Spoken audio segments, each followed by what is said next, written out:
everybody, Dacob here. Welcome back to the Fashion Bunker. Yes, another unboxing. Bear with me. For the Chanel lovers out there, I know you're liking this. For my other subscribers that also follow me for other reasons might be saying, what the heck, not again? Yes, again, it is one of my favorite collections ever made. It is Karl Lagerfeld's Swan Song, and we're talking about the Metiers d'Art, of course, Paris / New York / Egypt / Met / graffiti art collection. Why his Swan Song? Because it was the last show he actually came out on at the end of. You know what I mean.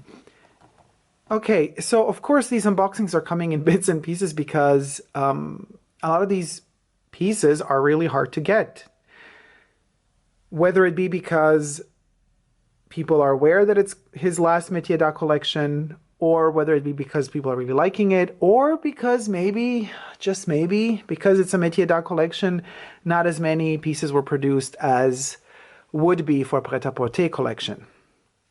Anyway, that's why I'm still, you know, in my Chanel / Egypt fever as time progresses. And I want to get these pieces before it's too late, because the way Chanel is producing at the moment, you know, with their 8, 9, 10, I don't know how many collections they're going to do a year, it's just getting harder and harder to, you know, in 2 months' time, everything is basically gone. And mostly, you know, these pieces, by the time the pre-fall would be coming soon to the stores, by that time, by now I call it the Egypt collection. The Chanel Egypt collection will be kind of obsolete, even harder to get pieces, harder for the boutiques to even want to order from other boutiques. You know, if your boutique doesn't have a piece that you're looking for, another boutique might have it, and they might be willing to send that piece over to your boutique.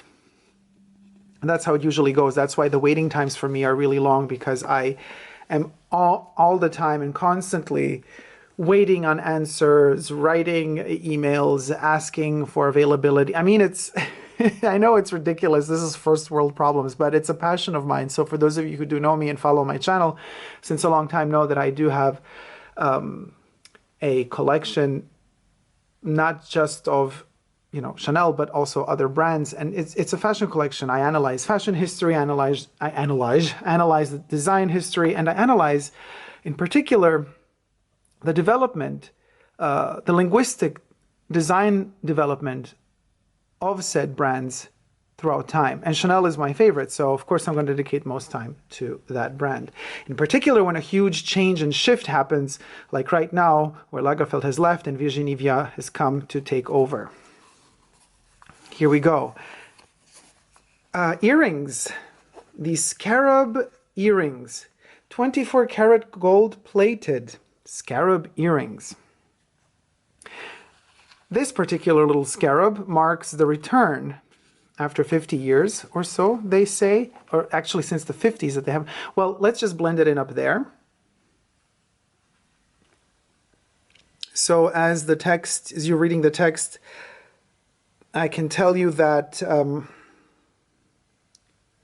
the description on the Chanel website, Goossens, who, you know, the company that created these earrings, not only earrings, but also necklaces to go with the earrings, as well as brooches, they have used 24 karat gold to plate these, just like Chanel used to do also in the early 80s, all the way to the late 80s and the 90s, 1983 being the year Lagerfeld came to the company.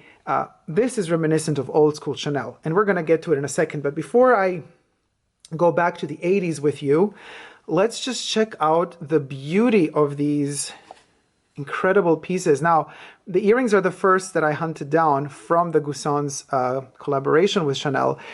More pieces are coming, hopefully. At this point, I can't guarantee anything, even for myself, because they're not really very readily available. This is what I want to show you. The back, the attention to detail put on these earrings. We have the hidden hieroglyphs marking the back of the earring, and it's really hard to focus because it is so small. And there you have it. deciphering these inscriptions is really hard. I just think they're there for design purposes. I'm not so sure if there is any hidden message at all. They are not mirrored on the two earrings together. They are literally the same text or imagery used on both of them. And it is an extra plate. It's been added to the scarab. So I do believe if we were to break this off, which of course we're not going to do, the scarab would be hollow inside. But the fact that they went through this extra work to create the hieroglyphs in the back is just, to me, really, really a testament to the quality of Chanel. Now, not just the quality of Chanel, but the fact that Goossens made this for Chanel. And they do feel very different from other Chanel costume jewelry pieces. They are so substantial. They are heavy. They just feel opulent. They feel like so much attention went into making them. I don't talk prices on my channel. However, you really get the most out of your money with these pieces, because usually, you know, the smaller of the two brooches, let's just blend them in to the side, the bigger brooch, front and back. And then the smaller brooch, also front and back. So you can see the hieroglyphs in the back. Now, the smaller brooch is basically the size, one small brooch, the small brooch is size of one earring. And here you get two earrings basically for the price of one brooch. So that's what I mean by you really get the most out of your money for the earrings, which are clip-on earrings, which means you don't only have to put them on your ears, but I will showcase later how I also wear them. Really, really interesting possibilities how to wear them. Now, getting back to Chanel opulence and gold and my favorite time, or my favorite Chanel time, which were the 80s and the 90s, let's do a little slight comparison. Here and here.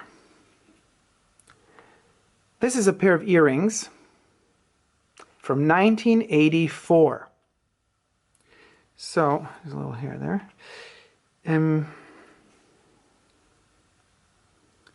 Wait, only one has the marking. Back in the day, that's how they used to do it. So here is, it's so tiny, it's going to be really hard to even. Chanel 1984. So we're talking 1 year after Lagerfeld took over Chanel. Clip-on earrings, also gold-plated.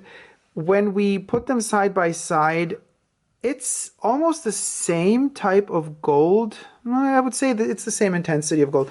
These seem to be a little bit darker toned, like a deeper gold than the Scarabs, but we're talking maybe not even.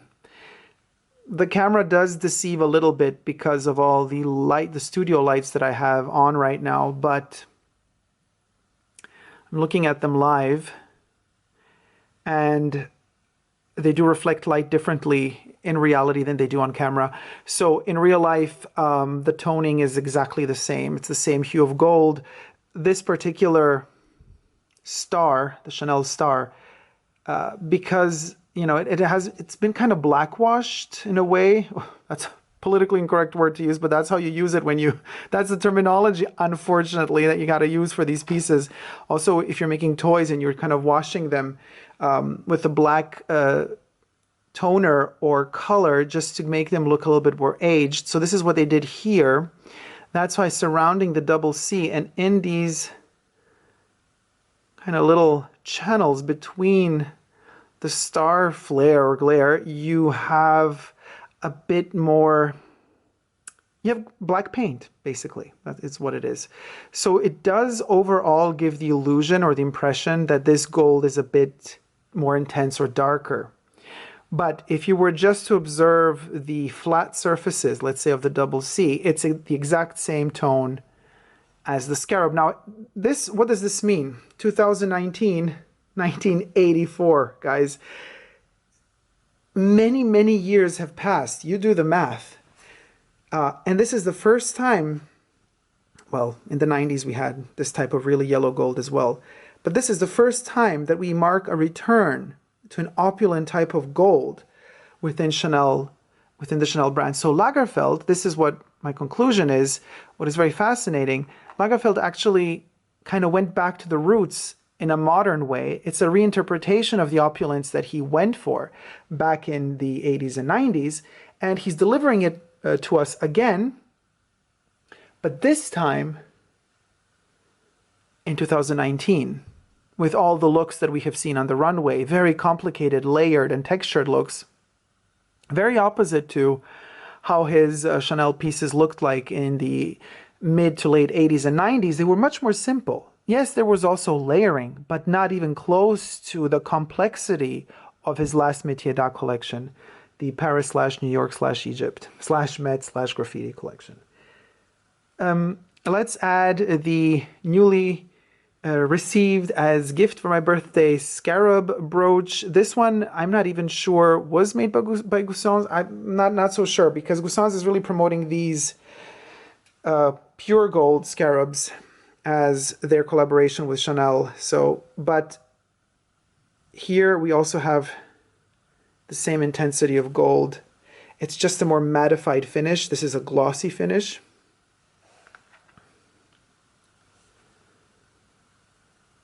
If you haven't, you can check out the review, my review of this brooch, also on my YouTube channel. There is a lot to be said about this one.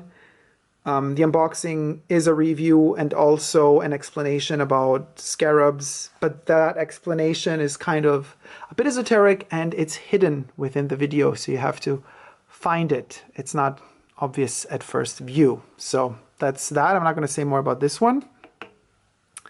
Why are scarabs inscribed in the back? Now, whoever took care of the design of these pieces did a little bit of research. Now, usually when you're designing something, you don't really go that deep in, usually you don't have the time, the design teams don't have the time to really do their math, to do their homework, to do the research necessary to really connect in depth the pieces they're working on with the homage or whatever sort of historical references they're dealing with when referencing history.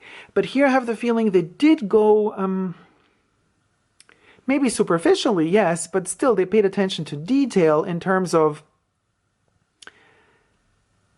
doing research on scarabs used in ancient Egypt and also afterwards to adorn the dead. Now, for those of you who don't know, the scarab in Egypt, in ancient Egypt, but I guess some people still believe it today, was associated to the god, well, to simplify the story, you could call him the god of the sun. The scarabs, as little insects, are known to create these little balls or pellets of, well, to call it as it is, poop.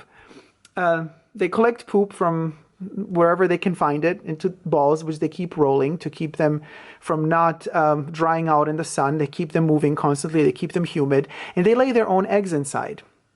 And of course, these little poop balls are incredible sources of nourishment and food for their offspring. So the Egyptians probably saw these little bugs rolling these little tiny balls that resemble the round sun.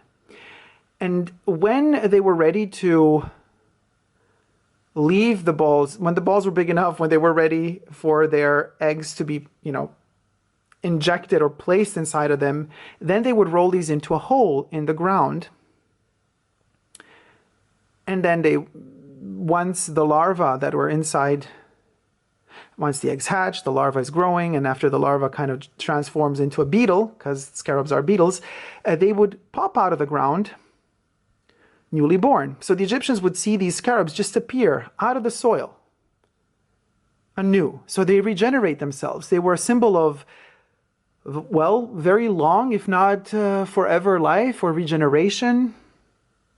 Also youthfulness in many ways. So the god of the sun was often depicted as having a human body and the head of a scarab. So of course, the fact that Goossens chose to make these scarabs gold and like the sun is symbolic and makes total sense. But what of the back hieroglyphs? Now, depending on in which particular time in history, but also belief, these would be placed, made out of semi-precious stones or precious stones or metals on either the heart of the deceased or the chest, or in some cases, I think even the head. And there would be prayers written in the back or wishes for the departed. It would be something that would keep company to the dead, because they did believe that after the body dies, you continue on a path, on a new path, and you take a lot of your possessions with you in the afterlife. So these would be wishes, I guess. They would be also prayers, but I wonder if they were also poems. So that's why I'm trying to decipher whether or not the design team, in some sort of way, added some messages back here, either for Coco or in memory of Coco, or for Carl or in memory of him. This is something I haven't deciphered yet, but I'm working on it. Maybe these symbols are just totally random and there's absolutely nothing to see in them, but I'm working on it nevertheless. Both of these earrings are made in France. They are both stamped individually. One little stamp is here, one is there. And of course, the tiniest of stamps, this camera cannot even show the inscription. But what they do say is, let me take one close to my eye while I'm showing the other one. So it's a 19... Gosh, I can't see if it's 19 what. And then there's an A for autumn winter. It is pre-autumn winter, the Metiers collection. Chanel, there's a copyright stamp, there's a registered trademark stamp, and a made in France inscription. So there you have it, a little bit more information on the scarab. So in particular important for this collection, because we lost Carl, and of course we lost Chanel, we lost Coco as well. This collection represents a very special moment in time for the brand, but also historically speaking, because Lagerfeld was deemed the last living, I don't know, we could call him legend of fashion, but it's more than that. Also from a business perspective, the type of fashion that he would create and that would go into production and that would ultimately end up on the sales floors, by sales I don't mean reduced prices, just sellable, the opulence, the amount of investment that was given into both research of fabrics, textiles, but also representation, the mise en scène, everything was huge. And it was only huge, yes, because Chanel, the brand, is big, but also because Lagerfeld made it even bigger than you could even say larger than life. With his passing, that era is over. There is no other brand that really went for it that much. So the opulence, the highest form of opulence that you can get, which is the decadence of the pharaohs and the gods of Egypt, and all the gold. There's nothing higher than that, really, to say goodbye and to end an era, literally. Every time I hear talk about Egypt in general, there's a sadness in thinking about it, because we know that it had ended, that power has fallen. The splendor of Egypt is no more. So let's also show the huge bag, which is here. Let's move everything aside.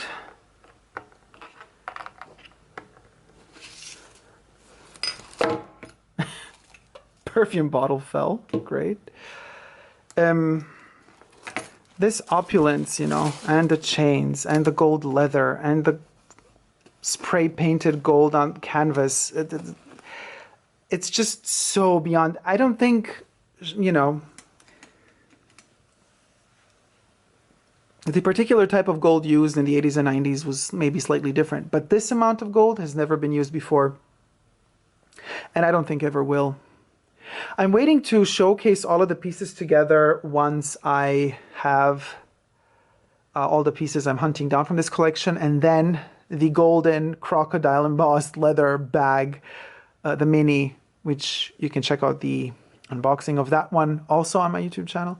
I'm waiting for all the pieces to come together to bring back the golden mini as well to create a full family portrait. But until then, we're getting there bit by bit. A nugget of history by nugget of history, a nugget of design history by nugget of design history. I see each and every one of these acquisitions as we go along through my life as sort of little tiny pebbles or stones that I kind of place, you know, they kind of form a path, one bit at a time, and they're taking us somewhere. Where is still kind of unknown, but it's that suspense and intensity of the unknown that really makes you, or makes me, desire to hunt them down even more. I will do it now. Place a video of me wearing the earrings so you could see how that looks like, both on my ears and on the second version of how to wear them. And then I'll be back right after that. So let's try to see how these look on me. One is upside down. Let's put both on. Now, I would not recommend, I mean, it doesn't matter, do whatever you want to do, but for a guy to have two on, it's kind of awkward. Not that having one on is not awkward, but that's that. This is me living my 80s fantasy. I'm letting the hair grow longer and longer. Anyway, I'm going to talk about my hair in every video now, but they're heavy, right? I have the other brooch here, very mystical. I'm very ready for you, life. So that's that. However, this is the other alternative I have to wearing them. Usually I just wear one when it comes to earrings, either just on this side. It's a bit more punk, if you will, or a bit more rock. I don't know. It's just, I don't want to say I can justify more having just one rather than two, but hey, you could purchase, you can share it with a friend, you know what I mean? Like you can buy two, split the costs, and you have one and your friend has the other, so there you go. You slash in half the price. And this ear, I like more this ear on me for some strange reason. Hair's going long. Okay, but so then the other version that I really, really love is because they're so intensely clippy, you can put them on the collar. How about that? One there. Can't see what I'm doing because I'm too far away from the camera. Now, this I would not recommend you do it. I like to do it, but it's at your own risk. Don't try doing this, then coming at me and saying, Dacob, because of you, my earrings fell off the collar and broke. They can, because they're not meant to be attached to a collar. The thicker the collar, the better. This is a very thin silk collar. So if the collar were, let's say, out of wool and thicker, or you could add something underneath just to make it, I don't know, you could pad it in the back. You could add like oh gosh, I don't know, like a little tiny miniature pillow that you could create out of cotton or whatever, and then just add that so that there's more thickness for the clip-on to press, just like as thick as your ear would be. And then they would hold more, but still this is at your own risk because they can just fall off, right? So this is an option. Scarabs everywhere, they're walking all over me. The mystical forces of Egypt are walking all over me. Or this particular shirt, which is one of my favorite shirts, it's really so beautiful. It has all of these extra, let me move away, bits added, right? And they're all with these holes on the side. So it's also interesting to put these guys just like that, in my case at least. One on every